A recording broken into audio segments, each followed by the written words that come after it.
Bienvenidos a su podcast La Carta Literaria, donde se bebe sabiduría y se embriaga de humor.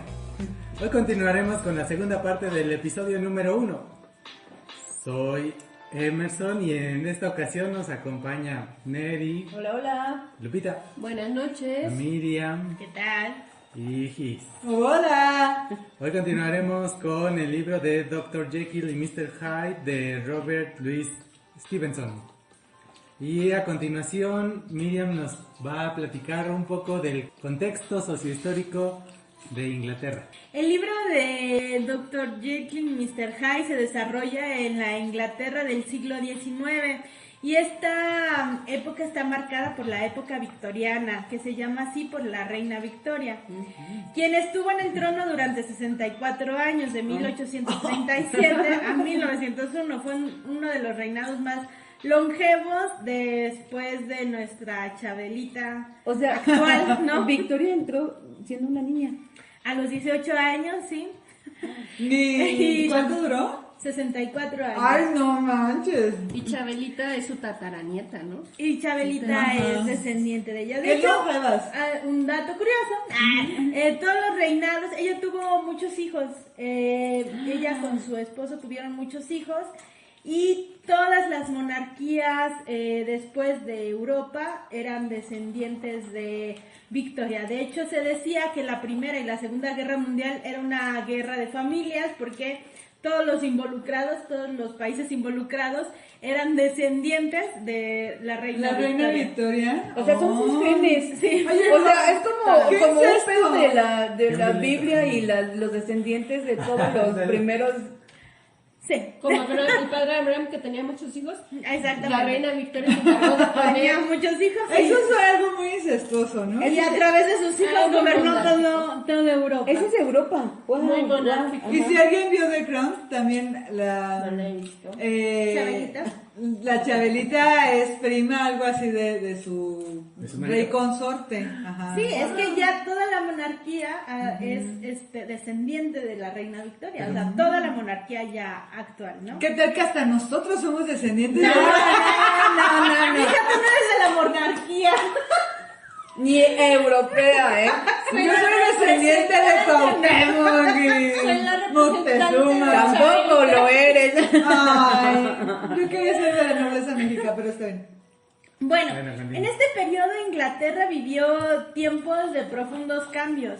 Justamente en el inicio del siglo XIX, los ingleses vivieron grandes periodos de prosperidad porque empezaba la revolución industrial, que como ya veíamos en el primer capítulo, pues también empezó a desarrollarse grandes avances tecnológicos y a constituirse a partir de estos avances tecnológicos y a partir de la construcción de diferentes espacios de trabajo, también se crearon las clases sociales, ¿no?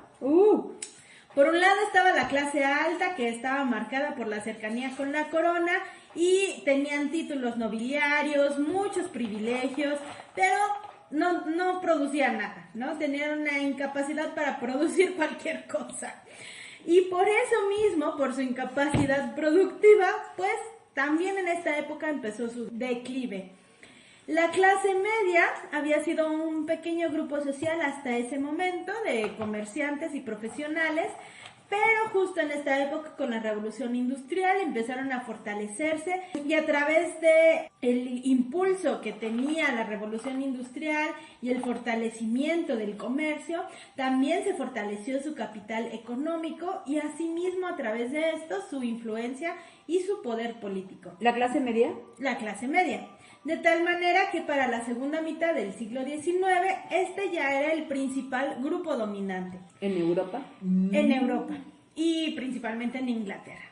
El nombre de, bueno, más bien, debido a que en la Edad Media los espacios donde se concentraban los comerciantes se llamaban burgos, a esta clase se lo conocía como burguesía. Hamburguesía.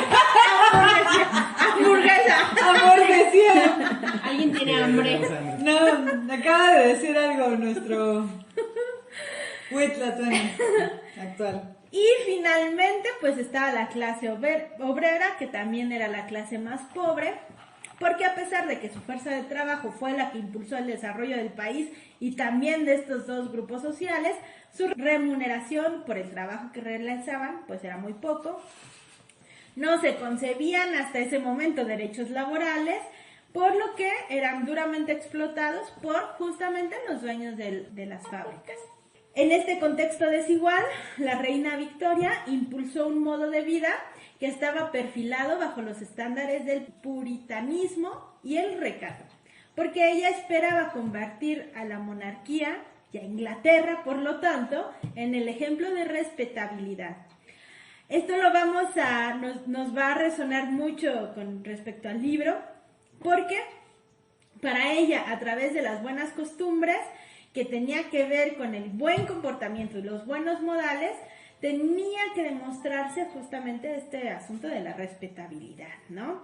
Esto además se expresaba también en la forma de vestir, siendo la reina y su corte el estándar sobre el cual se moldeaba la moda, los vestidos, los trajes y cualquier otro ornamento que debía exhibirse en cualquier oportunidad, ¿no? Recordemos estos enormes sombreros, sombreros de copa, sombreros llenos de la pomposidad, sombreros llenos de plumas, pájaros y cuánta cosa se le pudiera montar, ¿no? Así viene Giselle disfrazada. Hoy vengo de la época victoriana. Ajá, Sí, eso es correcto, sí. Sin embargo, bueno, estos estándares morales y sociales se hicieron cada vez más insostenibles. La burguesía, por sus aspiraciones a la clase alta, se sometían a estos restringidos preceptos sociales. No obstante, las actividades como la prostitución y el consumo de opio también se incrementaban, dejando claro que la doble moral era la que guiaba el comportamiento de la burguesía y de la clase aristocrática.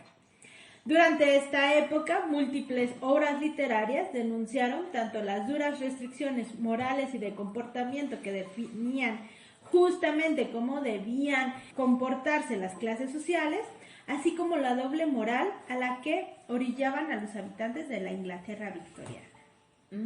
Eso suena como muy contemporáneo. Sí, en nuestra realidad queretana. Muy victoriano. Victoriana. Sí, es conservadora victoriana. Impactante. Muy de la doble moral, y eso yo creo que también resuena un montón en esta obra, ¿no? Que vamos a abordar. Justamente como hay una denuncia social también sobre esto. Pero además de esta, pues hay muchas obras que hablaban sobre cómo se estaba dando estos procesos, tanto de este endurecimiento de las normativas como la doble moral, ¿no? Porque precisamente también en este tiempo se endurecen los límites de comportamiento entre los géneros, ¿no? Y cada vez el comportamiento para hombres y mujeres estuvo más definido. Sin embargo, pues para las mujeres siempre estas normas fueron mucho más restrictivas. Esto a su vez, pues en algún momento tenía que romperse y se impulsa pues movimientos que buscaban romper con esto, ¿no? Que estaban influidas por ideas de la que ya había pasado la Revolución Francesa en los finales del siglo XVIII. Se buscaba la igualdad de las mujeres y principalmente esta igualdad se buscaba en el plano político. Surgen así los movimientos sufragistas que después fueron llamados movimientos feministas. Este movimiento marcó un proceso de cambio, pues unió también a los movimientos obreros que luchaban por el reconocimiento también de sus derechos laborales que pues estaban, pues no existían y justamente la situación laboral estaba de la chingada, ¿no? Se impulsó entonces un cambio en el ámbito económico con el movimiento obrero y en el ámbito político-social con los movimientos feministas. Y esto al final de cuentas, estos dos grandes impulsores del cambio, ¿no? El ámbito económico y el político-social, pues generaron un cambio que impactó a toda Inglaterra y luego a todo el mundo. Y esto, bueno, creo que también lo vamos a observar mucho en la obra que vamos a platicar ahorita. Bueno, pues complementando lo que dijo Miriam y hablando precisamente adentrándonos ya más bien en la obra, vamos a hablar un poquito del autor, ¿no? De Robert Louis Stevenson. Este autor, Robert Louis Stevenson, nació en Edimburgo el 13 de noviembre de 1850. Su papá fue de una familia de ingenieros que construía faros de mar en la costa de Escocia. Su mamá era de una familia de abogados y ministros de la iglesia.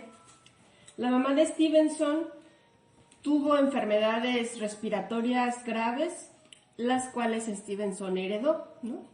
Y debido a la condición de su madre, la familia se vio en la necesidad de contratar a una niñera a la cual llamaban Kumi. Ella se llamaba Alison Cunningham y era una mujer que les contaba historias sobre demonios, fantasmas y unas cuantas cosas que pues a los niños les provocaban pesadillas, ¿verdad? Ay, me hubiera gustado tener una niñera así.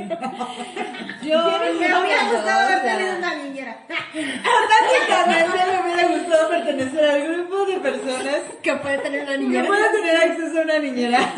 que no sea la televisión. Ay, acabas de romper todo. Bueno, ahora es Netflix, ¿no? O YouTube Kids. Bueno, pues Stevenson desde chico siempre asistió a la iglesia, donde escuchaba los relatos, donde se mezclaban en su mente, se mezclaban con los que le contaba su niñera Kumi, ¿no?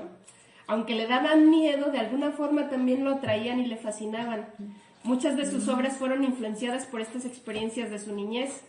Por ejemplo, una obra, disculpen mi inglés, A Child's Garden of Verses, que se publicó en 1885 y tiene la dedicatoria para su niñera. Debido a la condición de su mamá... Mi libro, te lo dedico a televisión. Te lo dedico en Nickelodeon.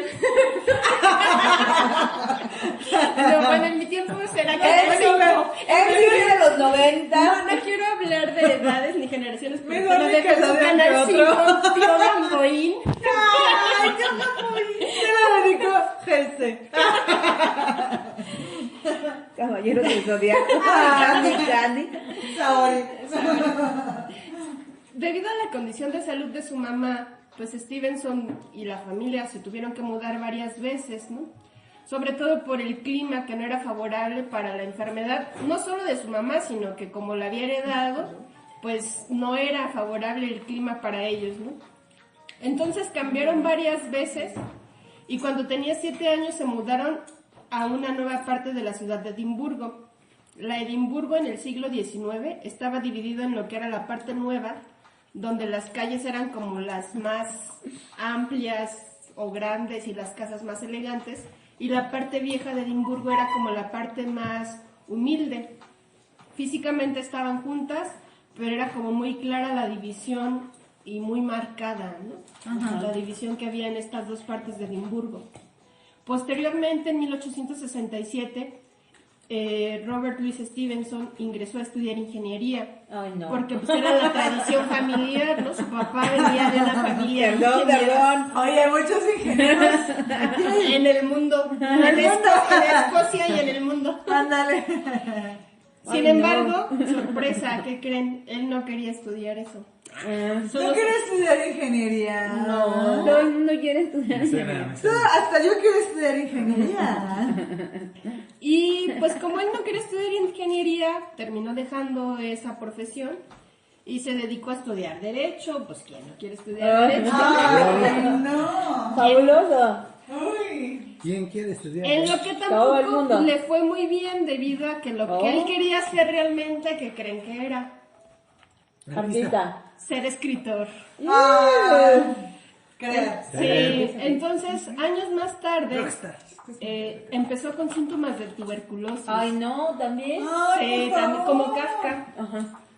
Lo que le ocasionó que tuviera que viajar y en 1876 conoció a quien fuera su esposa, la mujer de la que se enamoró y pues Estúpido la hizo amor. su Ah. la hizo su- el amor es de la época, el amor es de la época victoriana, ¿no? Y pues se casaron en 1880, ¿no? Pues su enfermedad fue empeorando y ya después de varias mudanzas, varios viajes buscando que el clima del lugar donde vivieran contribuyera a que no la pasara tan mal por su enfermedad. Stevenson murió en 1894 de una hemorragia cerebral. pues como ya sabemos, ¿no? O sea, él es reconocido ahora como un novelista, cuentista, poeta y ensayista. Y ingeniero. No, porque lo terminó. abandonó. Ah, sí, sí. Bueno, Acuérdate que Y no. cuasi ingeniero. Cuasi ingeniero, cuasi abogado. Apenas. Cuasi ingeniero, cuasi abogado. Pero pues es reconocido por esta trayectoria en el ámbito literario. Su legado es bastante amplio, incluye crónicas de viajes, novelas de aventuras, históricas, ensayos, y se le reconoce como por ser el autor de historias fantásticas y de aventuras que se convirtieron en clásicos, como La Isla del Tesoro, la novela de aventuras Secuestrado. Oye, de él también es la Isla del Tesoro. De él es La Isla del Tesoro. ¿Qué pedo del hip? La novela histórica La Flecha Negra, y la más popular que tiene es de la que vamos a hablar el día de hoy, que es El extraño caso del Dr. Jekyll y el Sr. Hyde, que está como dedicada a la cuestión de la personalidad como escindida y que puede ser, por algunos la clasifican como una novela psicológica de horror, como novela gótica, como novela de terror. Tiene muchas... también es novela gótica. Es novela gótica, la vamos a ver ahorita en un momento más. Pero varias de sus obras, novelas y cuentos, son muy populares hasta nuestros días. Y han sido adaptados no solo en cuestión artística literaria, porque se han hecho como cómics o historias como tratando de dar continuidad a esto, sino que también fueron llevadas al cine y a la televisión, ¿no? Sobre todo durante el siglo XX. Su obra ensayística fue breve, pero sí fue como muy, muy decisiva en lo que refiere a la estructura de la novela moderna, ¿no? Ajá. Fue muy apreciada en su tiempo y siguió siéndolo después de su muerte. Y pues esta es la pequeña biografía de Robert Louis Balfour Stevenson. Balfour, así es. Qué extraño, todos nuestros segundos nombres. Balfour. Sí, nuestros segundos nombres son distintos. Nuestra personalidad, ¿o qué? Son nuestras segundas personalidades. ¿Es A eso? lo mejor, sí. ¿Y aquellos que nada más tienen un nombre? No lo sé, nosotros... Es que Emerson, ¿tú tienes dos nombres? yo tengo dos Sí. nombres, ¿tú tienes dos nombres? Todos tenemos dos ¿Tienes nombres. dos nombres? No, yo no tengo dos nombres. No, Miriam no tiene. Estamos con la Pero teoría tú de eres tu qué nombre. sucederá si tenemos dos No lo quiero nombres. decir. Cruz de la Garza y Garza. Ah, ya. Ruiz de la Garza. Entonces tal vez en eso radica también como la... O sea, todos La obra. menos Miriam. Pues al final podremos dedicar un momento de análisis. Sí a es la- parte de una segunda identidad que a veces uno toma. A mí a veces me preguntan, cuando alguien me pregunta cómo te llamas y no quiero decir, digo mi segundo nombre. ¿Para qué? Cuando alguien me pregunta mi nombre y yo no lo quiero decir, invento alguna especie de apellido, pero siempre con mi segundo nombre. Pero es tu nombre al final de Pero cuentas. Sí, es mi nombre y lo asocio, pero no lo asocio tanto como el primero. ¿Y no te apellidas? Como Mr. Ajá. Miriam, en eso estamos. Sí, Bueno. tirin, tin. Con este pequeño spoiler vamos a pasar precisamente a la reseña de El extraño caso del Dr. Jekyll y Mr. Hyde. Antes que nada vamos a dar unos datos técnicos muy breves. El nombre del libro, el título original es Strange Case of Dr. Jekyll and Mr. Hyde. En español es conocido como El extraño caso del Dr. Jekyll y Mr. Hyde, o El extraño caso del Dr. Jekyll y el Sr. Hyde, o Jekyll y el Sr. Hyde. Como ya vimos, el autor es Robert Louis Stevenson. Su publicación fue en 1886, en el siglo XIX, en Londres. Miriam ya nos habló sobre el contexto de la época. Y pues el libro consta de 10 capítulos, son alrededor de 70 páginas. La versión que nosotros leímos es la digital. Son 71 páginas que incluyen una página con información del autor y unas cuantas páginas, 3, con recomendaciones de lectura. Como les comentaba, el género Según Wikipedia, es una novela corta, novela policíaca, novela gótica, novela de sensación, y también es catalogada por algunas otras fuentes, como El Sótano de la Librería, patrocínanos, Pedrecines. como ficción y horror, y pues terror, ¿no? Ah, sí es de terror. Y suspenso, terror. ¿no? Suspenso. Básicamente es suspenso. Es que sí da un poquito. A mí sí me dio Ay, miedo al que no. principio. Bueno, vamos a dejar eso para el final. Sí. Vamos a hablarles ahora un poco. Al final me pueden contar qué sintieron cuando la leyeron, ¿no? Pues después de estos datos técnicos hablemos de qué va la obra, de qué trata este libro. De manera muy general y sin spoilers, la historia se desarrolla en Londres en la época victoriana, con 4 personajes principales. Todos son hombres maduros, por ahí de sus 50. 3 de ellos son profesionales, 2 de ellos son médicos, que es Henry Jekyll, aquí uno de los nombres que dan título a la obra. Somos nosotros. Yo no soy médica. La verdad. Y estamos en nuestros 50. Ni somos hombres. Me confundí. De tiempo, espacio y lugar. Adiós, doctor Who. Y sexo. Y Castillanion también es médico. Otro de los personajes principales es un notario o un abogado, esto depende de la traducción. La versión que nosotros tenemos, que es la digital, se trata de un notario, que se llama Gabriel John Utterson. Ellos son de clase media alta y tienen una relación profesional, pero también una relación de amistad. El cuarto personaje es Edward Hyde, que resulta ser un tanto misterioso, no se sabe mucho de él. No pertenece al círculo social de los otros 3, pero sí tiene una relación con uno de ellos. ¿Con quién será? Hagan sus apuestas. Yo sí sé con quién. ¿Sí? Así es, como el título lo advierte, Mr. Hyde o el señor Hyde tiene un vínculo con el Dr. Jekyll, y esta relación es todo un misterio, resulta muy sospechosa y es la trama principal de este libro. El notario Utterson, que es amigo del Dr. Jekyll, a quien además tiene como su cliente, resulta que el señor Utterson tiene bajo su resguardo documentos muy importantes para Henry Jekyll, nada más ni nada menos que su testamento. Por lo que se muestra muy preocupado porque Edward Hyde no encaja para nada con la personalidad de Henry Jekyll. De hecho, es totalmente opuesta. Henry Jekyll es un doctor en medicina, doctor en derecho, miembro de la sociedad real, filántropo. En resumen, es una persona con una imagen y reputación por todo lo alto. Bien, es como un Tony Stark de la época. No sé si se acuerdan que en alguna película del universo Marvel, no recuerdo cuál, el Capitán América le pregunta a Tony Stark que quién es él sin su armadura de Iron Man, ¿no? Y él le dice que es nada más genio, millonario, playboy y filántropo. Ay, pobremente. Ay, pobremente. Oye, pero para tener un doctorado en medicina y en abogacía, o sea, sí. Por eso es el Tony Stark de la señora, época. que Sí. O sea, O era muy victoriano eso, o era muy inteligente. O muy ¿no? a él castiano. nada más le falta lo de playboy, porque rico, filántropo y geniecillo sí lo Pues era. qué tal que hasta era Playboy también. Posiblemente no lo sabremos. Seguramente. Era un Pero no lo soltero manifiesta, ¿verdad? En la obra, ¿no? Medio.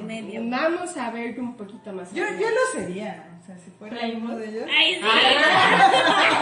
O sea, y dice que no somos, ¿eh? Obviamente ya lo sería.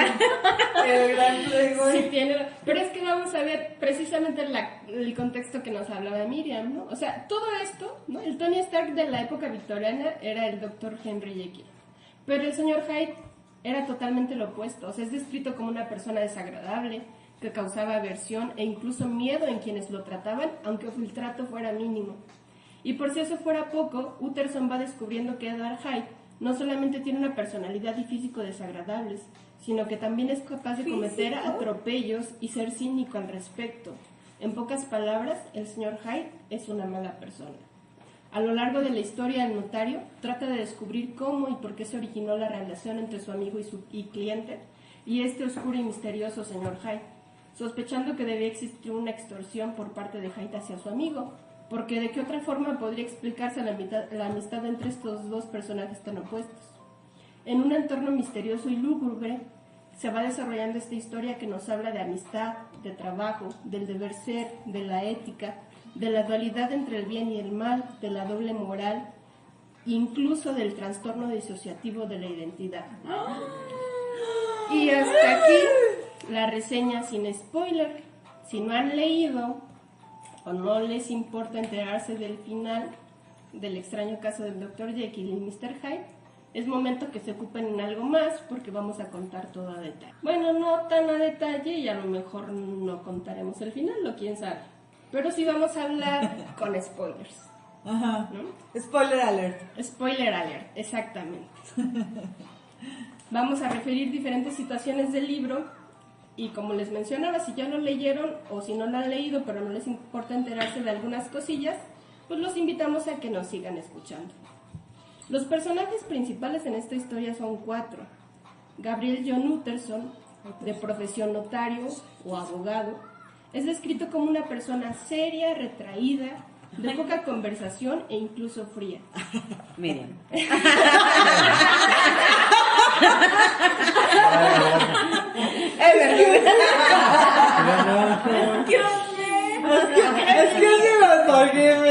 Ninguna de las personas en esta mesa, excepto alguien, no voy a decir su nombre, somos conocidas por ser de poca conversación.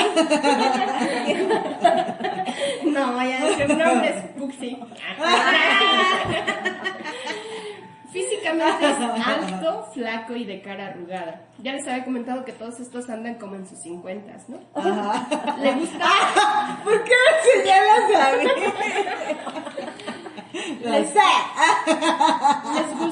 le gustaba el vino, pero era austero, por no decir tacaño consigo mismo.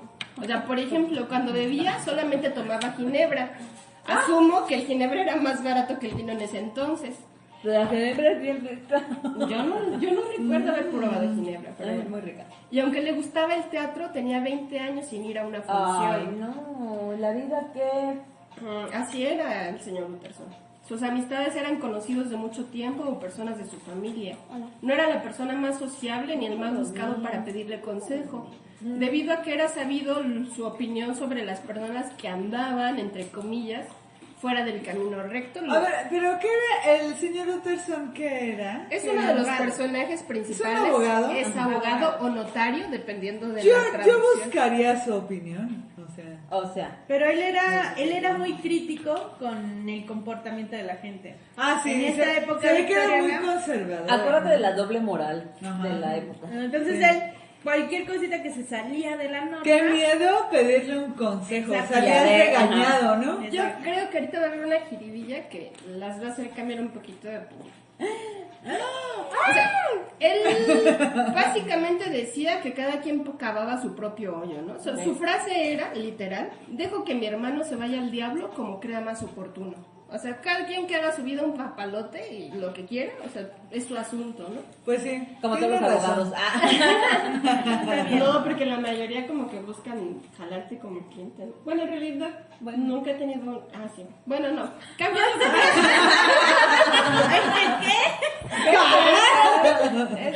Ajá, sí. Es que sí conocí a un abogado, pero no quiero hablar sobre el tema. No, te va a escuchar, amiga. ¿No? Espero que no. No tengo muy buena opinión sobre ese abogado. Con todo y esto, Utterson era una persona tolerante, amable, tranquila, discreta, que ante situaciones extremas se dedicaba más a ayudar que a juzgar. Órale, qué raro.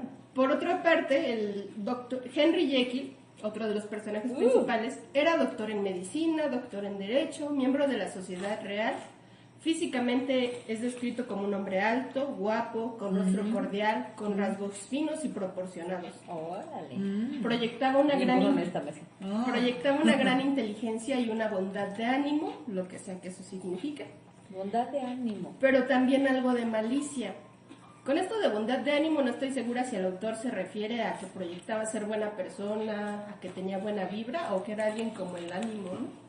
¡Ay, no! Ánimo, no sé. Tiririri. Sí.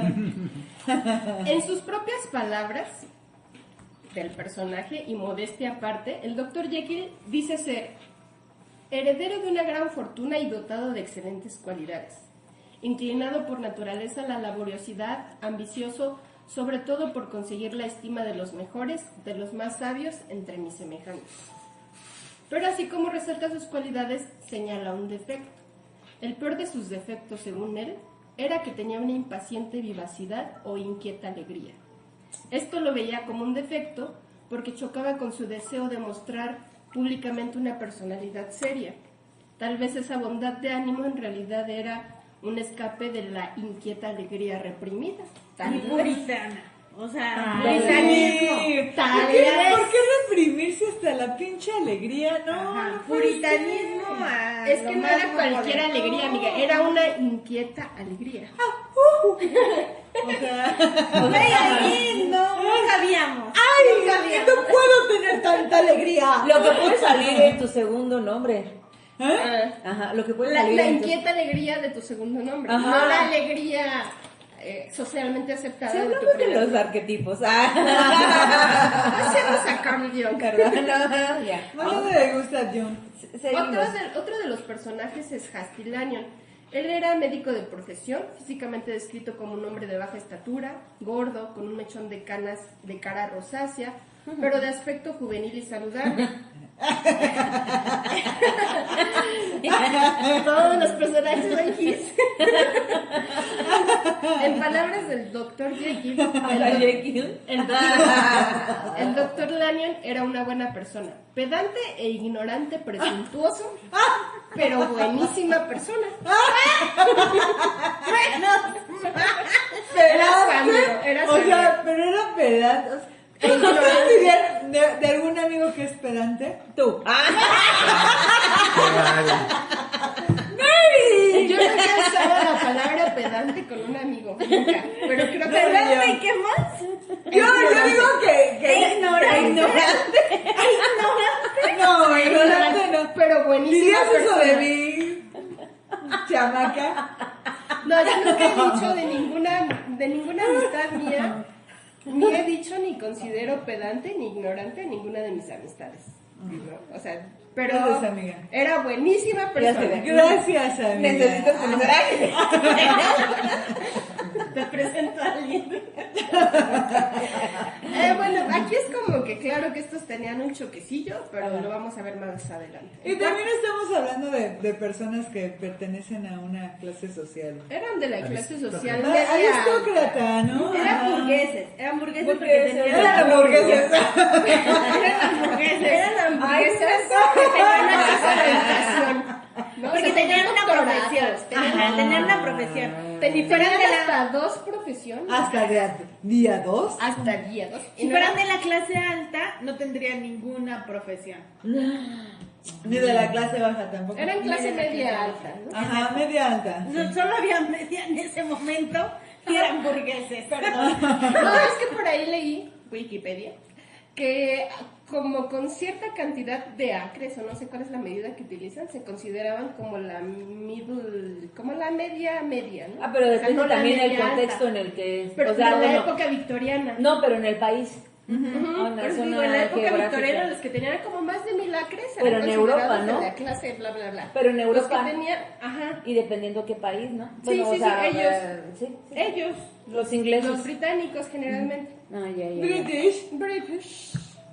September. Harry Potter. Twitter. Suena cosa de xenófobos. Perdón. El último personaje principal es nada más ni nada menos que Edward Hyde. Este hombre es descrito como alguien de baja estatura, pálido, mal encarado. ¿Quién? Ay, Edward Hyde. ese ya. Ah. De sonrisa repugnante, de voz ronca, comportamiento pusilánime y arrogante. Generaba aversión y repugnancia, pero también miedo, y quienes le conocían coincidían en que daba una sensación de deformidad, sin poder señalar qué, porque no tenía ninguna malformación evidente. Como ya les había mencionado, Utterson, Jekyll y Lanyon eran amigos, viejos conocidos de la escuela, del colegio y de la universidad. Wow. Jekyll y Lanyon eran colegas, ambos doctores en medicina, y Utterson, además de tener amistad, tenía como su cliente a Jekyll. La trama del libro comienza a desarrollarse a partir de una charla entre Utterson y su amigo y pariente Richard Enfield, en la que este último le cuenta al notario una historia sobre una ocasión en la que regresaba a su casa de madrugada y presenció el choque entre un hombre y una niña de unos 8 o 10 años. Eso me dio mucho miedo. Enfield vio todo desde el principio. El hombre venía a un paso constante y con la cabeza hacia abajo, y la niña corriendo. Ay, es una niña que se cae. No, Pero que la chocaba. No, pero él atacó. La aplastó. Ajá. Venían por Por lo calles menos diferentes. mínimo chocaron y eso pues La es un aplastaron, madrazo. Es un madrazo seguro. Chocaron. Se cayó. Chocaron es un madrazo seguro. O sea. Hay niños con los que has chocado y se caen y ya. ¿Y qué Sí, haces? una vez choqué con un niño en una fila de las tortillas. ¿Se cayó? ¿Hiciste algo? Y se cayó. Él me tiró a mí. La niña te tiró a ti. Era No, un era un niño. niño, era un ¿Se niño. llamaba pegamento? Llegamos. No, llegamos los dos casi al mismo tiempo a la fila de las tortillas, pero nos vimos así de lejos y dijimos, sé que vas a pedir muchas tortillas. Entonces chocamos. Es neta. No, es chocamos y ya. Y yo y ya. ¿Y qué? Y me caí. ¿Qué te ¿Y te caíste? ¿Chocaron así? Ajá, sí, chocamos. Te caíste en suelo de la niña. ¿Cuántos años tenías, Giselle? 35. ¡Fue ayer! ¿Por qué te peleas con un niño? ¿Cuántos años tenía el niño? Como 8.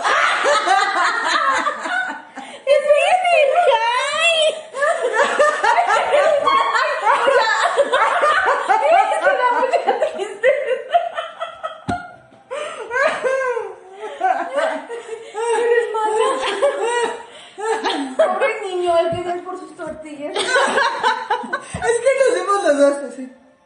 Y mocos que nos pusimos a correr. Y Se puso a competir con un niño de 8 años. y me caí. No fue ayer, o sea, la verdad tenía como unos 17 años. Cierto, no quieres arreglar las cosas. Iba a la prepa, no, 18 años, iba a la prepa. ¿Le doblabas la edad? Fácil. Fue ayer, ya lo dijiste, no vamos a superarlo nunca. Y llegamos a las 12. Pero te ganó. Bueno, pues lo que le sucedió... ¿No te dejaste? Ya. Yo fui la primera. Escuchen la narración. Lo que es la situación que presenció el primo y amigo de Utterson fue el choque de esta persona, que era un hombre. Lo narra como que venía en un paso constante y como viendo hacia abajo. Y la niña venía corriendo. Ambos venían por calles diferentes, pero en algún punto estas calles se encontraban en la esquina. Y por el ritmo en el que venían ambos, terminaron encontrándose, pero en un choque que dejó a la niña en el suelo. Giselle. El caso de Gis, que dejó al niño en el suelo. En las tortillas. En las tortillas. Hasta aquí parece una historia, no sé si común, pero resulta lógico que tuvieran el encontronazo dadas las condiciones descritas. Lo que no resulta lógico ni común es que el hombre pasó sobre la niña, literalmente la pisoteó y planeaba seguir su camino, pero Enfield intervino y lo detuvo. La familia de la niña llegó, también llegó un médico al que la revisó, o sea, se armó ahí como que el mitote, ¿no? Resultó que la niña estaba ilesa, pero obviamente estaba asustada y seguramente también adolorida. Enfield, el médico y los familiares de la niña estaban enojados e indignados, mientras que el hombrecillo ese estaba totalmente indiferente, lo cual causó el enojo de las personas que presenciaron esto y de la familia de la niña. Tenían ganas de golpearlo, pero se contuvieron. En su lugar le advirtieron que se encargarían de que todo Londres se enterara de este suceso y así perdería amistades y reputación si es que las tenía. Y esto como que sí le preocupó, pero aún así no mostraba arrepentimiento. Al final terminaron llegando a un acuerdo económico y para conseguir el dinero que acordaron, entró por la puerta trasera de una propiedad cercana y salió de ahí con monedas y con un cheque que iba firmado por nada más ni nada menos que por el mismísimo doctor Henry Jekyll. ¡Qué sorpresa! Pues dada la buena reputación, como les contaba, ¿no? Todos los títulos nobiliarios que tenía el doctor Henry Jekyll y el mal comportamiento que había mostrado este hombre, sospecharon que el cheque fuera falso, pero resultó que no, era auténtico. ¿Y quién creen que era este hombre cínico? Pues era Edward Hyde. Mr. Hyde. Ajá. Era Mr. Hyde. Esta no era la primera vez que Utterson, el notario, escuchaba este nombre, pero sí era la primera vez que tenía la descripción de cómo era esta persona y le preocupó tener tan lamentable referencia sobre este personaje. La preocupación de Utterson por la relación entre Hyde y su amigo y cliente, el Dr. Jekyll, surgió cuando el Dr. Jekyll le dio su testamento en custodia y en él dictaba que en caso de que él, Jekyll, muriera, desapareciera o estuviera ausente por más de 3 meses, todos sus bienes pasarían a Edward Hyde. Desde entonces, Utterson no solamente estaba preocupado por saber quién era esa persona a la que su amigo heredaría todo, sino que también se sentía ofendido, ¿no? Tanto como notario como amigo, porque como lo decíamos en la descripción, Utterson era como una persona que le gustaba ir como de acuerdo a lo que dictaba la sociedad, ¿no? O sea, como que cualquier cosa que no se saliera de lo que se consideraba racional y normal Era escandaloso. era escandaloso, y entonces esto lo ofendía porque se salía de las normas sociales profesionales y también de las que se entablaban a nivel personal como la amistad. Pero ahora que tenía estas referencias de Edward Hyde, se sentía incluso más ofendido y mucho más preocupado, ¿no? Se le hacía una locura que su amigo estuviera relacionado con una persona como Edward Hyde y pensó que esto no podía ser más que una extorsión. Es que, o sea, eso es bastante comprensible. Si tú tienes una amiga, amigo, que de repente pues tiene mucha relación con otra persona y le deja hasta sus bienes, es alguien que es una persona nueva en su vida. Es tu amistad de toda la vida. Por lo menos de la mitad de tu vida, Ajá. adulta. Ajá. Y además le vas a heredar todo, pero tus amistades más cercanas no saben de él o de ella, ¿no? Ajá. Sí, está. Entonces, sí sospecha uno, ¿no? Claro. ¿Qué está pasando? Sí, pues a partir de esta anécdota, Utterson intentó investigar quién era Hyde y fue así que acudió a Hasty Lanyon, que era el otro doctor y amigo de Jekyll y de Utterson, con la esperanza de que él supiera quién era Edward Hyde. Sin embargo, y a pesar de que Lanyon reconoció e incluso bromeó sobre el hecho de que ellos eran los amigos más viejos de Jekyll, no conocía ni había escuchado nada sobre Hyde. Lanyon incluso le contó que tenía tiempo sin ver a Jekyll, que se distanciaron por desacuerdos profesionales, que le parecía que Jekyll había perdido la razón, así que por el amor a los viejos tiempos decidió no verlo. Y Utterson no quiso indagar más al respecto, ¿no? Para él se trataba de una discusión por cuestiones profesionales, médicas, y prefería no meterse en ese asunto. Sin embargo, la preocupación de Utterson por la relación entre Jekyll y Hyde era tal que en sus sueños recreaba la historia de una persona chocando con una niña y pasando sobre ella sin importarle lastimarla. También soñaba a su amigo durmiendo tranquilamente y de repente al pie de la cama encontraba una figura de un hombre casi siempre sin rostro, y en ocasiones las facciones que estaba casi a punto de ver desaparecían antes de que pudiera enfocarlas. La preocupación y la curiosidad lo llevaron a vigilar la puerta por la que Hyde entró la noche que arrolló a la niña y de la cual salió con un cheque firmado por su amigo Jekyll. Y resultó ser la puerta trasera de la casa de Henry Jekyll. Sí. Su vigilancia por fin tuvo éxito y una noche se encontró con Edward Hyde. De este encuentro, Utterson consiguió la dirección de Hyde y además consiguió verle el rostro. La descripción que hace Utterson sobre el rostro de Hyde y sobre su voz y su aspecto es que era pusilánime y arrogante, pero sobre todo le generó aversión y miedo.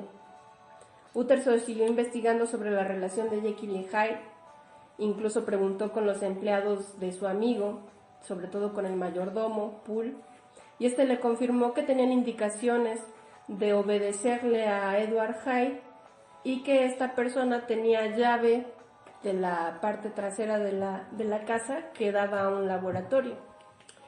Con todo esto, lo único que hizo Utterson fue reafirmar la idea de la extorsión. Pensaba que Hyde lo tenía amenazado con dar a conocer algún secreto, pero también estaba preocupado que se supiera heredero de Jekyll y que por eso pudiera hacerle daño a su amigo para poder acceder a la herencia. En cuanto tuvo oportunidad, Utterson habló con Jekyll sobre el tema, pero Jekyll lo que hizo fue evadirlo, ¿no? Le dijo algo así como que te tengo mucha confianza y sé que estás muy preocupado por mí, pero no tienes nada de qué preocuparte, solo te pido que respetes mi decisión y no quiero hablar del tema, ¿no? Si alguna vez me sucede algo, solo te pido que respetes lo que dice mi testamento. Después de todos estos hechos pasó casi un año. ¿Ah, Un año. Mr. Hyde. Mr. Hyde. Mr. Hyde. Y un día Utterson fue buscado por la policía por un caso de asesinato.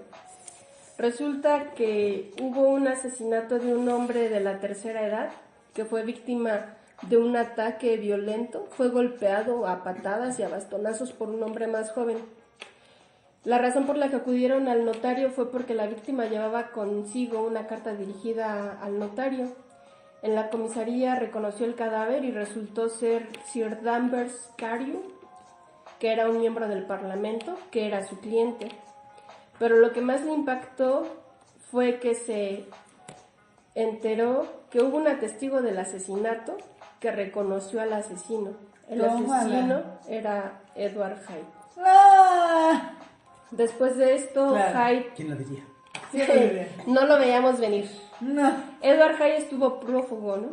Y Utterson estaba más preocupado ahora por su amigo, porque pensó que por esta misteriosa relación que seguían teniendo y de la que su amigo no quería hablar, podía estar intentando esconderlo. Así que fue a ver a su amigo, y su amigo le dijo que ya había roto toda relación con él, que jamás lo volvería a ver, que ya se había librado de él. Bla, Me bla, suena, bla. me suena. Ay, me liberé de mi amigo el Me tóxico. liberé, me liberé. Sin embargo, hubo una nota de por medio que Henry Jekyll le mostró a Utterson, en la que el asesino decía y reconocía haber defraudado la confianza y la bondad que le había mostrado Henry Jekyll como su benefactor, pero también le decía que no se preocupara, que él tenía los medios para casi escaparse, ¿no? Y que no se preocupara por él. Debido a esta carta y a que tanto el difunto como el amigo de Utterson eran clientes de él, no sabía qué hacer y Jekyll le pidió consejo, le dijo, oye, pues tengo esta nota, pero no sé qué hacer, no sé si mostrársela a la policía o la escondo. Escóndela. Utterson le dijo, pues déjame la nota y lo pienso, ¿no? Porque imagínate el escándalo que va a ser. Regresamos a la cuestión de la moral victoriana, ¿no? O sea, el escándalo de que te vinculen con Era un prófugo por asesinato. Ajá. Por asesinato, ¿no? Pues resulta que el notario tenía un empleado y un amigo también, que además de ser una persona a quien confiaba, resultaba ser experto en grafología. Y le terminó contando sobre la nota y se la mostró. Y el señor Guest, que era el grafólogo, le pidió que le mostrara una nota también de Jekyll, que le acababa de llegar, donde lo invitaba a cenar a Utterson. Y lo que dijo fue que las notas tenían una inclinación diferente, lo que hacía pensar que la caligrafía era diferente, pero en como de realidad otra persona totalmente distinta. no, o sea, solamente la inclinación de la caligrafía era distinta, pero fuera de eso eran idénticas. Así que le dijo que se encontraba muy sospechoso el asunto y ambos acordaron no hablar de la nota, ¿no? Había una recompensa de miles de libras por Hyde, pues porque había asesinado a un miembro del Parlamento. pero no había rastro de él, ¿no? Con la desaparición de Hyde, Jekyll pareció retomar su vida social, porque durante un tiempo Jekyll pues se encerró en su casa, no quería ver a nadie. Pero después de que desapareció, volvió a tomar la onda como de hacer obras de caridad, reencontrarse con sus amistades, tener cenas, reuniones sociales, pero esto duró muy poco. La última vez que duró como 2 meses, ¿no? Y después... La felicidad. La felicidad no es eterna. Utterson intentó ver otra vez a su amigo, pero resultó que sus empleados le decían que pues no quería ver a nadie, ¿no? O sea, que él estaba aislado y que estaba bien, pero no quería ver a nadie. Preocupado por la salud de su amigo, pues recurrió a su amigo Lanyon, a quien también se sorprendió de ver porque se encontraba visiblemente enfermo. Y sin entrar en detalles, Lanyon le dijo a Utterson que él ya no se recuperaría y que el tiempo que le quedaba eran semanas, básicamente. Pero que había tenido una vida agradable y que vivir le había causado placer, sin mencionar la muerte, pero le dijo que él creía que si supiéramos todo nos iríamos más contentos. Utterson le contó que también Jekyll estaba enfermo, pero esto no solo no pareció importarle, sino que además afirmó que él no quería volver a saber nada de Jekyll, es más, que para él Henry Jekyll estaba muerto. Utterson recurrió al discurso de la amistad que tenían. Le dijo a Lanyon que ya eran muy viejos y que difícilmente podrían hacer nuevos amigos, pero eso no cambió la postura de Lanyon. De hecho, saber como muy Game of Thrones. muy Game of Thrones. De hecho, el saber que Jekyll estaba aislado y sin recibir a nadie no pareció sorprenderlo. ¿A quién? A Lanyon, a su amigo Lanyon. Lanyon Lannister. Lanyon Lannister.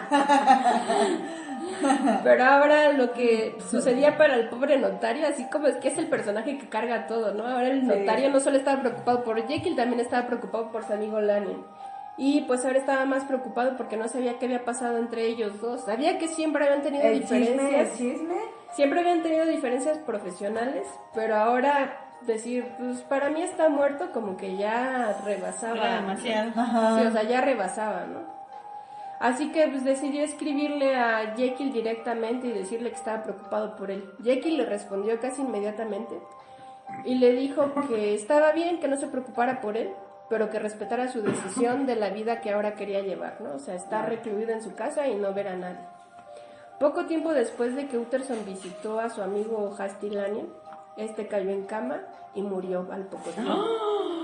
Ay, no manches. Sí. Después del funeral, el notario se encerró en su despacho y ya estaba dudando en abrir una carta que le dejó el difunto. Y dudaba porque ya se sentía muy triste por la pérdida de un amigo. Y estaba temiendo, así, de verdad, temía profundamente que si abría la carta podía perder a otro amigo, porque sospechaba que esa carta lo que contaba era por qué terminó la amistad entre Hasty Lanyon y Henry Jekyll. Y al final se decidió abrir la carta, y la carta tenía otro sobre que decía no abrirse más que después de la muerte o desaparición de Henry Jekyll. Y nuevamente este par de amigos sumaban preocupación al pobre notario, ¿no? Lo que más le consternaba era que se mencionara otra vez la palabra desaparición, como en el testamento de Jekyll. Utterson, que era muy fiel a sus principios y valores, en este caso tenía lealtad hacia su amigo recién fallecido y pues por la ética profesional decidió no abrir el sobre a pesar de que tenía muchas ganas de saber qué estaba pasando. El chismecín. El chismecín, pero y aquí volvemos otra vez, ¿no? Son como personajes bien marcados por lo que dictaban las normas sociales. Utterson como que es el reflejo del deber ser de la época victoriana, así como que él sí es. Pero tomó, como dices tú, todo el mando, ¿no? Sí, y sobre él cayó todo el peso, ¿no? Un día llegó el que era el mayordomo de su amigo Henry Jekyll, llegó como muy abrumado buscándolo y le decía que necesitaba su ayuda porque creía que habían asesinado a Jekyll y habían usurpado su lugar. Resulta que durante mucho tiempo Jekyll se encerró en su laboratorio y se negó a abrirle a nadie, solamente se comunicaba con sus empleados a través de recados y lo único que les pedía era un medicamento, ¿no? Pero su empleado, como el más cercano, que era el mayordomo, Poole, decía que ese ya no era su jefe, que la voz, incluso alguna vez llegó a ver a esta persona, no era físicamente su jefe, llevaba una máscara, la voz era completamente diferente, así que tenía el presentimiento y el temor de que alguien lo había asesinado y estaba usurpando su lugar.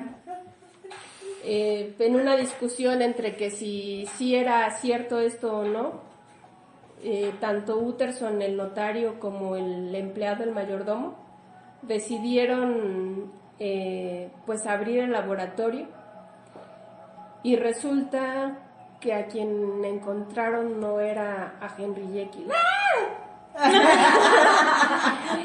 ¿A quién era? Encontraron nada más ni nada menos que a Edward Hyde y lo encontraron muerto en el piso. Nunca lo dicen explícitamente, pero narran que había un olor a almendras amargas. Ay, O qué sea, duro. Yo nunca he olido unas almendras amargas. Yo tampoco. Ay, a mí me huele gusta bien. A mí me Huele gusta bien, ¿no? A mí me No, gustan no. las almendras. Almendras rancias. Pero las almendras saben chido. O sea, yo no sé cuál es el olor a almendras amargas, pero obviamente pues es O sea, la es que referencia. huele a almendras amargas. Exacto, es la Entonces, referencia. Tienes que saberlo, todo seguidor de la novela negra tiene que saber como los olores porque es parte de todos los venenos. Pero yo, El cianuro. yo solamente lo sé por la descripción, Aquí pero huele el no cianuro. almendras amargas. Ah, no manches. Sí. ¿En serio? O sea, nunca lo dicen, solo dicen que ve un olor a almendras amargas. Eso huele el cianuro. Y esa es la Dice. referencia a que era el cianuro. O sea, si lo huelo voy a morir. ¿Sabían Y que no si, te voy a poder contar. No ¿A te qué van a olían poder las contar. almendras si amargas? se comen 47 semillas de manzana, pueden morir Ajá, por la porque tienen- concentración ¿Lo de viste en cianuro? Breaking Bad? Ah, Por eso todo el pedo de la mitología de la manzana. De la manzana no, y la y semillita. y nunca de- lo dicen explícitamente, pero dicen Oye, que ¿qué, cuando qué fruto tan mitológico? la de- manzana, Blancanieves y la manzana. Ajá. Adán y Eva, Adán y Eva. O sea. Breaking Bad. Sobre Pues, todo pues Ricky nunca, Martin. nunca lo dicen explícitamente, pero dicen que ese era el olor que salía del laboratorio cuando entraron, ¿no? O sea, y en el piso encontraron a Edward Hyde con ese olor a almendras amargas, lo cual resulta como una escena como muy contrastante, ¿no? Porque dicen que estaba todo como si hubieran entrado a la habitación más tranquila de Londres, incluso hasta la mesita de té preparada, la chimenea prendida, la tetera en el Qué fuego, bonito. pero el cuerpo de esta persona ahí tirado. Y Utterson tenía la esperanza de que su amigo Henry Jekyll hubiera escapado. Pero en esta escena encontró también, ya saben, ¿no? El medio de comunicación. En la época victoriana, el WhatsApp eran las cartas. Encontró una carta, un sobre con una carta, que en realidad tenía varias cosas adentro, y una de ellas era una nota en la que decía que primero leyera la carta que le dejó su amigo Lanyon, y otra era un testamento que había cambiado. Ahora el heredero de toda la fortuna y patrimonio de Henry Jekyll era el notario Utterson. Ah, de algo. Y cuando leyó la carta de su amigo Lanyon, de lo que se dio cuenta fue que la cuestión de la disputa y lo que terminó con la amistad fue que Lanyon se dio cuenta de cómo Henry Jekyll había estado experimentando con transformaciones en su propia persona. Y lo que le tocó ver a Hasty Lanyon, que incluso le costó la vida, o sea, fue tal el shock que vivió, porque él le tocó ver la transformación de su amigo. O sea, él vio a una persona completamente desconocida que Ajá, jamás había visto, totalmente. y después de tomarse una pócima se convirtió en Henry Jekyll. No, no. No puede Y esa, ser, esa transformación ocurrió frente a sus ojos, ¿no? Y pues resulta que la persona que entró a la casa de Hasty Lanyon era Edward Hyde y terminó saliendo como Henry Jekyll. Entonces, Hasty Lanyon le dice, ¿no?, que pues quedó completamente impactado y que no sería capaz de describir los horrores que su amigo le contó después de dicha transformación, pero que fue tal el impacto que lo llevó a enfermarse. O sea, fue tan grande el shock que lo llevó a enfermarse. Y el último capítulo del libro es la confesión de Henry Jekyll, ¿no?, donde comienza a describirse a sí mismo como esta persona que prácticamente nació como con todo puesto, ¿no? O sea, heredero de una gran fortuna, la posibilidad de acceder a la educación, siempre fue como una figura o un modelo a seguir en la sociedad, pero desde muy joven tuvo que reprimir gustos que nunca los describe, pero que los señala como culposos, como no bien vistos, ¿no? Y en algún momento esta dualidad que reconoce en él estaba luchando en su conciencia por ganar lugar, ¿no? Él tenía como esta lucha constante en su conciencia, en su ser, sobre esta dualidad que él menciona del bien y el mal, y terminó experimentando con eso hasta que logró disociar ambas personalidades o ambas naturalezas. Entonces resulta que Edward Hyde era la naturaleza maligna, mientras que Henry Jekyll pues era como el modelo a seguir, ¿no? O la naturaleza del bien. Y algo que pues ahorita ustedes me dirán su opinión, ¿no? O sea, pero Henry Jekyll decidió mejor terminar con su vida que aceptar y que se supiera que él había tenido como esta doble vida, o que él también tenía este otro lado, ¿no? Esa dualidad. Esa dualidad, ¿no?, a la que... o sea, era tanta la presión también de que, o sea, él toda la vida había sido una persona correcta, el modelo a seguir. Y llegó un momento en que los experimentos se salieron de control y él ya no, sin tomar la pócima, se convertía en Edward Hyde, y más bien tenía que tomarla para volver a ser Henry Jekyll. Pero pues la fórmula falló, ¿no? O sea, las concentraciones ya no le funcionaban.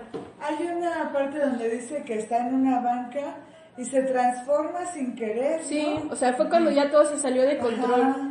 Como estornudar. Y estuvo, en algún punto él dice que estuvo reprimiendo tanto esto, o sea, llegó un punto en el que dijo, ya no puedo seguir.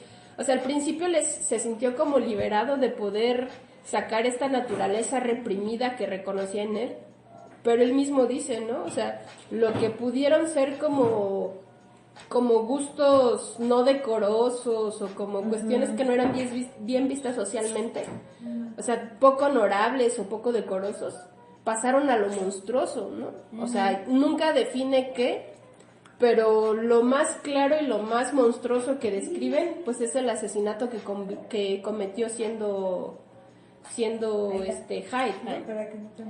Y entonces ahí fue cuando Henry Jekyll dice, pues, ¿qué me está pasando? O sea, ¿en qué me estoy convirtiendo, no? Al final de cuentas sí reconocía esta parte oscura de él como parte de su personalidad, pero ya no quería hacerlo, ¿no? O sea, como que se puso a pensar y dijo, pues no está tan chido. Y se reprimió, pero después se dio cuenta que entre más lo reprimía, cuando volvía a aflorar en él, como que escalaba en violencia, como que escalaba en esa onda como ser más, pues sí, más violento, ¿no? Más monstruoso, como él lo describe. Pero más violento. Y pues ya también de lo que se dio cuenta era de que Edward Hyde estaba predominando, ¿no? O sea, como que en algún punto iba a dejar de ser el doctor Henry Jekyll, iba a terminar siendo simplemente Edward Hyde. Henry y Edward.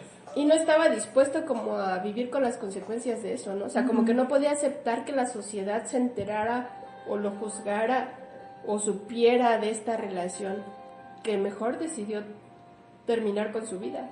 Me parece que era como tan fuerte la presencia de Mr. Hyde en el Dr. Jekyll, que el Dr. Jekyll ya no podía seguir sosteniéndola, que por eso decide terminar con su vida.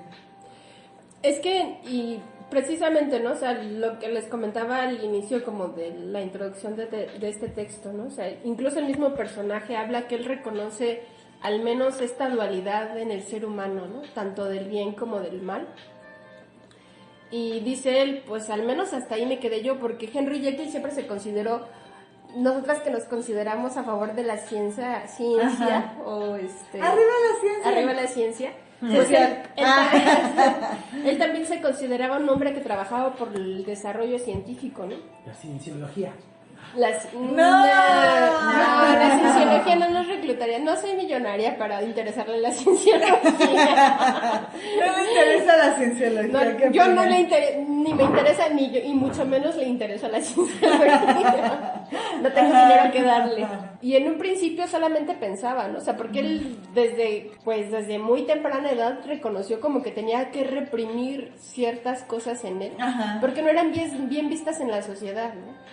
Entonces, en un principio fue como, yo reconozco que tengo que reprimir ciertos gustos o ciertas preferencias que tengo, nunca hablan de qué. Por ahí en alguna de la información que leí acerca de uno de los borradores tenía como escenas más explícitas, ¿no? Sobre a qué se refería con estos gustos poco decorosos, y hablaba como de escenas sexuales muy explícitas, que era algo que estaba totalmente reprimido y sancionado en la época victoriana. Sí, pues sí, era no parte de nuestro contexto. Sí, pues y al final de cuentas, pues resulta que esta obra también es una crítica social, ¿no? O sea, por esa cuestión de una sociedad de apariencias de la época victoriana, de la doble moral, pero también por ahí en algún momento alguien señalaba hay quienes pensaron que se trataba de exponer el trastorno disociativo de identidad. Ay, no. Que en algún momento fue conocido como el trastorno de personalidad múltiple, ¿no? Sin embargo, este trastorno, según lo que pude revisar, nos faltó nuestro psicólogo de cabecera el día de hoy. Este trastorno está relacionado... Está relacionado con traumas que se forman a lo largo del desarrollo, ¿no? O sea, las personas que tienen este trastorno tuvieron eventos traumáticos en algún momento de su vida, principalmente como que en la infancia, ¿no?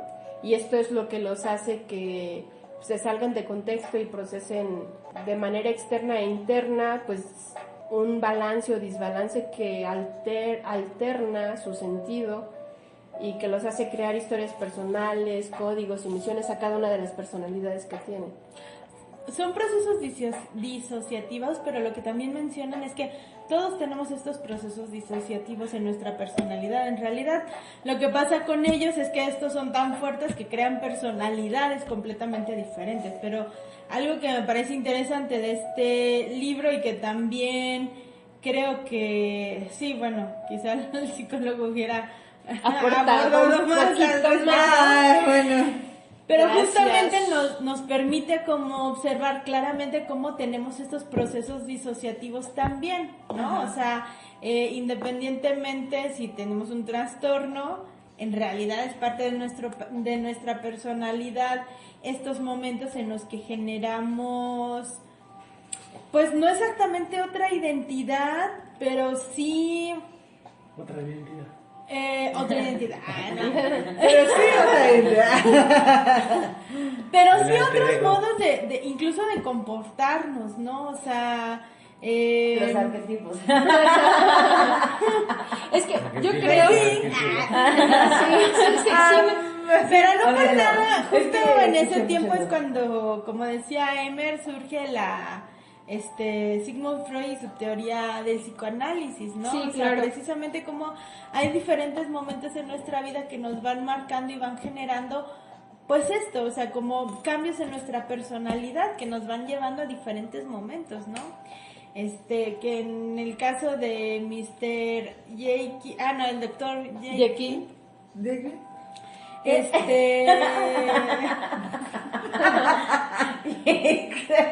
pedo? ¿Dijiste qué? en tu caso, pues, tienen como, ¿qué?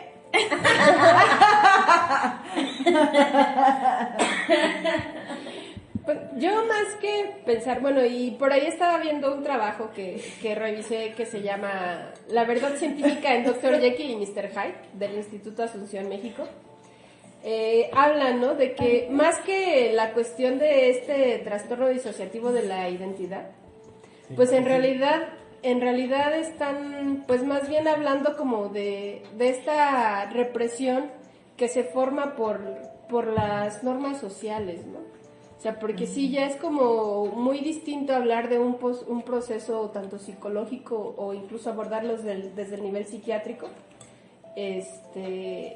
y que aquí pues más bien es eso, ¿no? O sea, fue una represión que fue teniendo este personaje desde sus inicios, Ajá. a lo mejor como persona adulta, porque no lo especifican bien, pero pues seguramente fue desde su formación como niño, pero sobre todo en la edad adulta, ¿no? Como le dijeron cómo tenía que ser, que tenía que estudiar, cómo tenía que comportarse, que fue reprimiendo sus gustos. Y llegó un punto en el que ya no aguantó y fue una bomba que explotó y le salió esta persona que parecía tan opuesta, pero en realidad eran todos sus deseos reprimidos. Pues al final creo que es la parte en la que, bueno, desde mi punto de vista, creo que se dejó vencer como por el lado más oscuro, ¿no?, que tenemos todos, ¿no? El lado oscuro de la fuerza. O sea, es que... Fue muy fuerte ese lado oscuro. Es que, o sea, al leer y al pensar en esta obra fue como de, pues por fin aceptó lo que es la persona, ¿no? Lo que es él. Y creo que todo fue como para justificar, o más bien, el ser una buena persona, un buen ciudadano, un buen amigo, y eso fue como más bien marcado por todo el estereotipo de todo lo que tienes que ser, como el deber ser, antes de lo que él realmente quería hacer, que era ser la otra personalidad, pues más malvada, ¿no? De aventar a una niña y decir, me vale. Entonces creo que llegó un punto en el que dijo sí, o sea, y entonces al darse cuenta de lo que era él, pues no aceptó realmente esa personalidad y dijo, no me gusta como soy, entonces pues decidió dar término. Pero siento que no fue como que él se dio término a eso, más bien fue otra vez como la sociedad aplastando lo que son tus bajos instintos, si quieres ponerlo de esa manera. Sí se presionó. En algún punto... O sea, porque como seres humanos o como dentro de un individuo que vive en una sociedad, tienes que seguir ciertas pautas. Si no embonas dentro de esas pautas, obviamente vas a ser un fenómeno. Y existen algunos en los que dices tú, ay... Fenómeno ahí. Y que no son aceptados y son marcados por las leyes, ¿no? Las leyes... Es castigado. En algún pero punto... sociales y las leyes también, Pero pues es que si las leyes, o sea, es que también que nos vamos como en esa onda de tal vez no, la ética y la moral, y, o sea, es una serie de cosas en las que podemos yo creo que aquí está como llevado al extremo, pero como para marcar precisamente lo que tal vez quería el autor, no lo sé si lo quería o no lo quería, pero sí está marcado como al extremo, ¿no? Porque este personaje, con esta dualidad del Dr. Jekyll y el señor Hyde, o sea, en algún punto de la misma obra dice Henry Jekyll, yo me reconocí en el espejo, cuando me vi como Edward Hyde por primera vez, me sentí liberado, me sentí bien, y aunque reconocí la maldad de esa persona, me sentí yo, o sea, ese también era una parte de mí, pero llegó un punto en el que él mismo se asombró como del nivel de maldad o de las cosas que era capaz de hacer esta persona. Pero es que me parece muy... Sí, y me parece muy interesante, o sea, me parece muy bien, pues, que nunca describiera propiamente ¿De qué se cuáles trataba? eran esas cosas monstruosas que él decía, porque precisamente a partir de esa ambigüedad todos y todas podemos sentirnos identificados o identificadas, ¿no? Sobre qué cosas pensamos que podrían ser monstruosas, que pensamos, queremos, deseamos o idealizamos incluso, pero que se salen justamente como de estos mandatos sociales, pero que al final de cuentas están inmersos en nuestra personalidad, ¿no? Sí. Y que justamente pensando en cómo era la sociedad victoriana, pues estos mandatos eran hiper restrictivos, eran tan restrictivos que tenía que ver con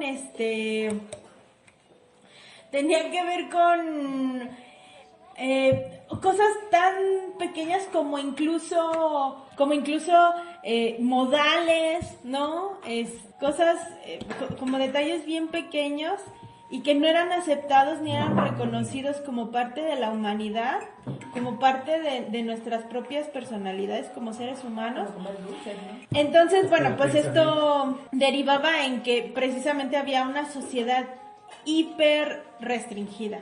Y al ser hiper restringida, pues explotaba más, ¿no? Porque pues es una verdad por toda esa vida, que lo que más se restringe es lo que más se hace, ¿no? Sí, pues. Entonces, pues ahí explotaba, ¿no? Ahí explotaba. Y explotaba tan así esos deseos que llegaban a explotar justamente, como dices, en cosas tan horribles como el asesinato, ¿no? De una persona. Y yo siento que también ahí me voy más por la opinión que existe como generalizada de que esta obra es una crítica social a la moralidad, a la sociedad de apariencias, ¿no? De la época victoriana, porque siento que exagera esa cuestión, no sé si exagera, pero siento que se va a los extremos. Sí, exagera, a los sí. extremos de la represión, ¿no? Como de los instintos más básicos. Se va a la cuestión es tanta la represión que en algún punto esto llega a explotar. Entonces siento que se va más allá de la cuestión de que si se trata de un trastorno disociativo de la identidad, de la lucha eterna del bien y el mal. Yo me voy más por esta onda de la crítica social a la época victoriana, ¿no? O sea, que era tanta la represión, tanta la doble moral, tanto las restricciones de cómo debe de ser el ciudadano, el buen ciudadano, el ciudadano o la ciudadana religiosa, todas estas cosas de cómo se debían de comportar, que por eso los reflejó en estos personajes, ¿no? O sea, esto es lo que sucede, o sea, porque al final de cuentas, igual ahí leyendo, ¿no? Acerca de la época victoriana, pues las ondas que se daban como la cuestión del opio, ¿no? La cuestión de la prostitución, tanto femenina como homosexual, abusos, delitos, pero como siempre en todas las épocas de las diferentes etapas de la humanidad, son cosas que no se exponen, ¿no? Sino que se tratan de esconder. Pero en este momento pues como que había menos libertad de expresión y a través de una obra literaria que se supone que es ficción, que no es realidad, pues puede expresar toda esta crítica este autor, ¿no? A mí también algo que me llama mucho la atención es como todos estos hombres, como ya decías, de su edad, En sus 50. eran solteros, ¿no? Y nadie tenía ningún cuestionamiento. Ajá. Sí. O sea, nadie les estaba exigiendo Nadie les ningún estaba- tipo de cosas. Pues es que tenían varo, o sea, no eran cualquier. Varios profesionistas, Pero ¿por qué o sea, no? ¿Por qué no había este mandato sobre de ellos para casarse, para Es empezar, que no eran mujeres. Y por otro lado, o sea, tampoco Pobres y había además un mestizas. cuestionamiento sobre la amistad que tenían, ¿no? Que en algunos momentos hasta podía parecer hasta homosexual, pero nadie cuestionaba Pero no es eso. una relación ¿no? homosexual de amistad. O sea, como que no. No. Sí, nadie lo cuestionaba. A pesar de que eran solteros en sus 50, tenían un montón de dinero, Es que, ¿sabes vivían qué? a sus anchas. no sé si perdían Podían dedicarse a condición- a su profesión. su condición Ajá, de totalmente. bachelors, ¿no? De bachelors. ¿Qué es bachelor? O sea, como ¿Solteros? de solteros codiciados o algo así. Pues no sé, algo es que nunca menciona en esa Es que, parte, ¿no? En la imagínate, obra nunca imagínate. hablan de eso. Sí. Solteros profesionistas con dinero Pero tenían un montón de problemas. Ay, sí, cucú. Ajá. Ajá, pero ¿por qué no? Justamente porque no se menciona en toda esta entramada No era un historia, problema. ¿no? El asunto de, bueno, sus parejas, qué onda, nadie se dio cuenta de qué onda con Mr. Jenkins, pues, porque no era casado, no tenía hijos. Pues es que ahí se ve también la Nunca cuestión fue cuestionado. de cómo a los fue hombres cuestionado no se les exigía esto. Pero imagínate en la posición de una mujer. No, pues no. No Que una podías, No amiga. había posibilidad. Ni Una siquiera mujer hubiera que- sido doctora, Exacto. ni notaria, ni abogada. Ni enfermera, ni nada. Es más, me parece muy interesante también ahí cómo, tanto en este libro como en el de Metamorfosis, cómo se retratan todos los personajes femeninos, ¿no? Siempre en este papel de vulnerabilidad, de histeria, ¿no? Porque Ajá.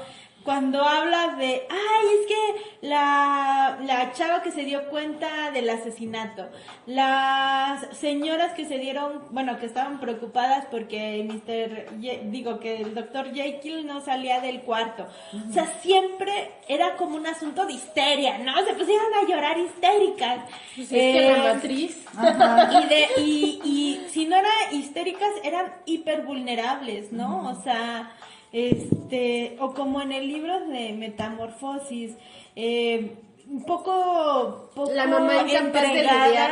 ajá, como incapaz y vulnerables otra Sí, vez, incapaces de lidiar con un asunto tan... o poco entregadas a sus tareas asignadas de cuidado, ¿no? Entonces, como esta imagen también sobre las mujeres, no solamente como un personaje hipersecundario, sino también como personajes que hasta te caían mal, ¿no? Pues O es sea, que para empezar, no eran personajes principales las mujeres. O sea, Bueno, en las a dos mí obras... Mr. Utterson me cae gordo. Sí, a mí no. Me cae muy mal. ¿por qué? A mí no, el No pobre sé, tuvo como que se me lidiar. hace muy metiche, déjalo. Si él quiere es que tener era- doble personalidad.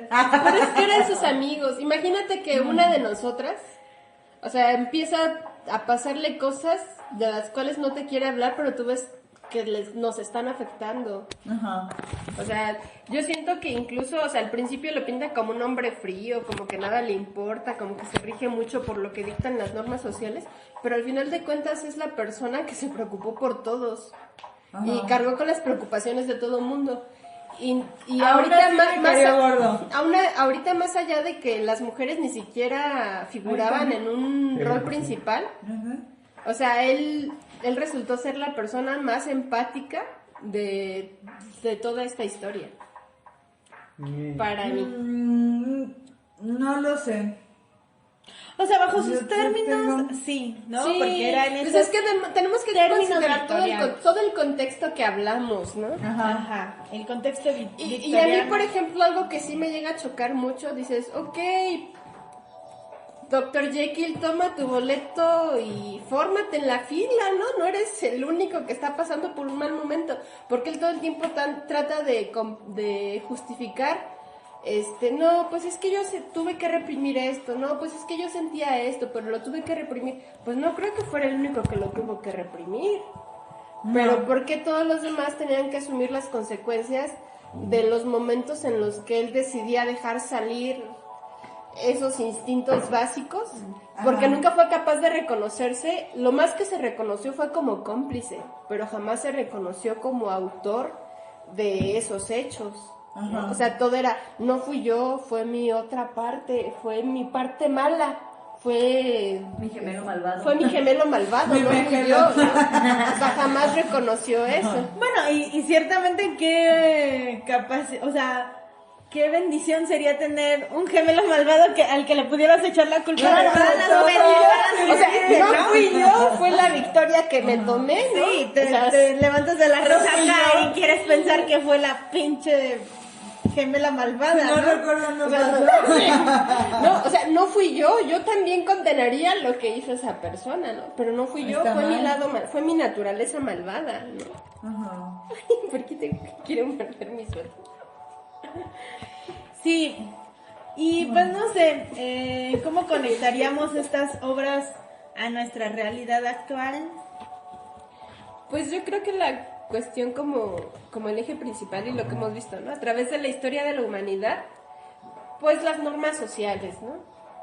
La cuestión de lo que nos marca la sociedad va determinando el camino y el rumbo que no solo tomamos como individuos, sino como colectivo, ¿no? Como sociedad tomamos. Pues es que si se fijan, de las dos obras, el contexto en el que vivían ambos autores era como... Al final sí fue muy influenciado por sus obras, pero los dos hablan acerca de como de lo que no se puede ser, ¿no? Del deber ser y de lo que no se puede ser. Ajá, entonces uno quería como la libertad de todo esto y bueno, los dos querían como ser libres y libres dentro de su personalidad, dentro de su ser, y los dos crearon dos alter egos. Los dos fueron, ajá, los dos era esto, no puedo. Monstruosos, dos Ajá. alter egos monstruosos. Y una transformación y al final es una metamorfosis de ambos. Y antes de que existiera lo kafkiano ya estaba lo kafkiano, no sé cómo se le puede decir, ¿no? También Jekyliano. no sé. Pues esta cuestión de Y si lo vemos como la realidad de ahora, muchos de las personas en las que estamos, bueno, obviamente inmersos dentro de esta sociedad, pues buscamos también tener como una alternativa, o sea, todos tenemos una doble vida, ¿no? Y tenemos aquello que no mostramos a todos, ¿no? Y a los que somos godines, siempre tenemos como un espacio en el que nos podemos escapar y en el que podemos plantear como aquello que sí nos gusta o aquello que la sociedad también rechaza, que está complicado, ¿no? Porque aprecia lo bonito, la belleza, pero y lo grotesco y lo feo. O sea, por lo estético, por... Ajá, pero pues también está marcado por la parte social. No, es una ambivalencia constante, ¿no? O sea, tanto la belleza y lo que se considera fealdad o horroroso, ¿no? Estos personajes son... Pero también lo amoral y lo moral. Pues yo creo que es más sí, por la también. cuestión de la doble moral, ¿no? O sea, esta Ajá. cuestión del deber ser. Yo en algún momento también pienso en la cuestión de... En el caso de Dr. Jekyll y Mr. Hyde, Jekyll tenía amigos, pero el pobre Gregor no. O sea, el pobre Gregor solo No estaba tenía- solo su solo su familia. familia y su familia que prácticamente le dio la espalda, ¿no? Ajá. Entonces yo creo que se equipara en ese aspecto, lo podemos comparar ahora, ¿no? Nosotras pues ya tenemos, no está la audiencia para saberlo, pero tenemos algún tiempo de tener amistad. Bastantes años, bastantes quién no tiene? décadas incluso. ¿Quién no tiene un grupo de apoyo ante situaciones difíciles? Porque quien no ha atravesado por un momento en el que se siente insecto y ya no quiere continuar o alguna situación así. O sea, tus grupos de apoyo, tus amistades son las que te ayudan y te salvan, ¿no? Pero si no las tienes, yo creo que nos pasa lo que a Gregor. Sí. No me Tú, dejes así. Emer, ¿cómo concluirías sobre esta relación entre los libros y con el contexto actual? Pues yo creo que para esta situación sí es bastante contrastante porque, por ejemplo, por un lado hablan acerca de cómo la alienación del trabajo afecta a las personas, pero también cómo estas personas esconden sus pulsos, sus ideas más profundas y en algún punto les terminan afectando en su comportamiento, en su salud, en sus relaciones con las demás personas y cómo desde aquel tiempo sigue reflejándose ese tipo de condiciones. Básicamente lo que ha cambiado es muy poco y pues ya, muchachos. Gracias por venir. Gracias por venir. Sí, yo creo que justamente el contexto pareciera hace mucho tiempo, ¿no? 200 años en los que se escriben estos libros. 100. Casi. Ay, ¿a poco 200? Más, bueno, un poco menos de 200 años. Bueno, Casi. En las que se escriben. más de 100. Ah. Y sin embargo nos sentimos identificados, nos Ajá. podríamos seguir sintiendo identificadas Ujú, con sí, sí. ambas transformaciones, como decían ya, ¿no? ¿Qué significa? Bueno, que en nuestro contexto, a pesar de que pareciera que ha cambiado un montón, pues no ha cambiado tanto, ¿no? Hay una precarización todavía del empleo, de las condiciones de vida, hay mandatos sociales que nos obligan a hacer y comportarnos de determinadas maneras y no demostrar otras partes del ser humano, ¿no? Que nos complementan o que nos conforman como personas, ¿no? Y que pues por no ser mal vistas en la sociedad, pues no queremos ponerlos sobre la mesa, ¿no? Me parece que también incluso la vida de ambos autores nos deja como también estas enseñanzas de cómo sus propias experiencias, que están reflejadas algunas en estos libros, pero casi todas reflejadas en sus obras, sobre cómo viven en este sentimiento de atrapados, ¿no? Uh-huh. De atrapados